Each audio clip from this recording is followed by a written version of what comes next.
ভোল্টাসের এই যে নন ইনভার্টার এসিটা এখন সার্ভিস করছি, এসিটা ঠিক 9 বছর আগে লাগানো হয়েছিল। প্রত্যেক বছর শুধু সার্ভিস করা হয়, 9 বছরে একবার মাত্র শুধু একবার ক্যাপাসিটারটা চেঞ্জ করা হয়েছে। আজ পর্যন্ত একদম খারাপও হয়নি। অনেকেই মনে করেন যে আউটডোরের আবার সার্ভিস হয় নাকি। একটা কথা আপনি মাথায় রাখবেন, আপনার এসির যে দাম তার 70% দাম কিন্তু আউটডোরে। আবার সার্ভিস করতে গেলে অনেকেই জিজ্ঞেস করেন, দাদা এই বাইরের যে মেশিনটা বসে আছে রোদ বৃষ্টি জলে নষ্ট হয়ে যাবে না তো? যদি বলবেন তাহলে আমি কোনো ছাউনির সিস্টেম করে দেবো। দেখুন, নামই হচ্ছে আউটডোর ইউনিট, নামটাই বলে দেয় যে এটা আউটডোরে কাজ করার জন্যই তৈরি করেছে কোম্পানি। রোদ বৃষ্টি জলে সারা বছর যে থাকে এর জন্য এর কোনো অসুবিধা হয় না। কিন্তু অসুবিধা তখনই হয় আপনি যদি শুধুমাত্র ইনডোরকে সার্ভিস করিয়ে নিয়ে আউটডোরকে যদি না সার্ভিস করান। আউটডোরের কন্ডেন্সারও ময়লা জাম হতে পারে। কন্ডেন্সার যদি ক্লিন না থাকে তাহলে কিন্তু ফ্যানও কোনো কাজ করতে পারবে না। এর ফলে কম্প্রেসার ওভার ট্রিপ হয়ে যাবে, এসি ঠান্ডা করবে না, কম্প্রেসার খারাপও হয়ে যেতে পারে। একটা এসির আউটডোর ইউনিট ক্লিনিং এর মূল যেটা ক্লিন করা হয় সেটা হচ্ছে এই কন্ডেন্সার। কন্ডেন্সার যতটা ক্লিন থাকবে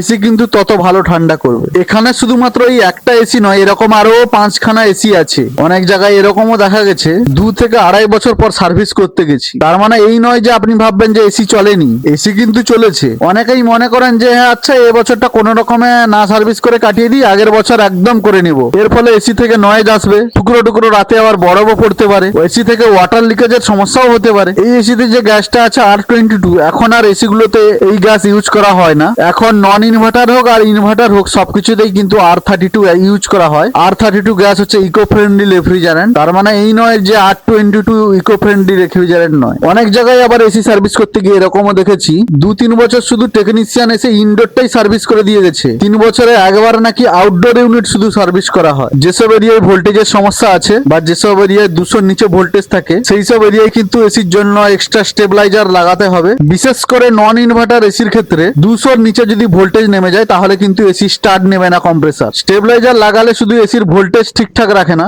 ভোল্টেজ ফ্ল্যাকচুয়েট এবং বাজ টাচ যদি পড়ে এসি এবং এসির পিসিবি কে ভালো রাখে স্টেবিলাইজার। এরকমও অনেক জায়গায় দেখা গেছে আমরা ধরুন সার্ভিস করতে গেছি, কাস্টমারকে বললাম ইনডোরটা হয়ে গেছে এবার আউটডোরটা সার্ভিস করে দিচ্ছি, তখন কাস্টমার বলে থাকেন যে না আউটডোর ইউনিটটা তো আমার ছাদে আছে, সেখানে ধুলো ময়লা যায় না, আপনি শুধু ইনডোরটাই সার্ভিস করে ছেড়ে দিন, কিংবা যখন ময়লা হবে তখন ডেকে নিব। এসি যখন সার্ভিস করাবেন ইনডোর আউটডোর দুটোই কিন্তু সার্ভিস অবশ্যই করাতে হবে। সার্ভিস করালে অবশ্যই ডিপ ক্লিনিং সার্ভিস করাবেন। অনেকে বলে থাকেন আমার বছরে মাত্র 4 মাস এসি চলে, আমি কি সার্ভিস করাবো? দেখুন 4 মাস এসি চলে মানে বছরে আপনাকে একটা মাত্র ডিপ ক্লিনিং সার্ভিস করাতে হবে। যাদের বছরে 8 থেকে 9 মাস এসি চলে আপনাদের কিন্তু 6 মাসে একবার করে এসি ডিপ ক্লিনিং সার্ভিস করাতে হবে। Thank you. ভিডিওটি ইনফরমেটিভ মনে হলে চ্যানেলটিকে অবশ্যই সাবস্ক্রাইব করবেন।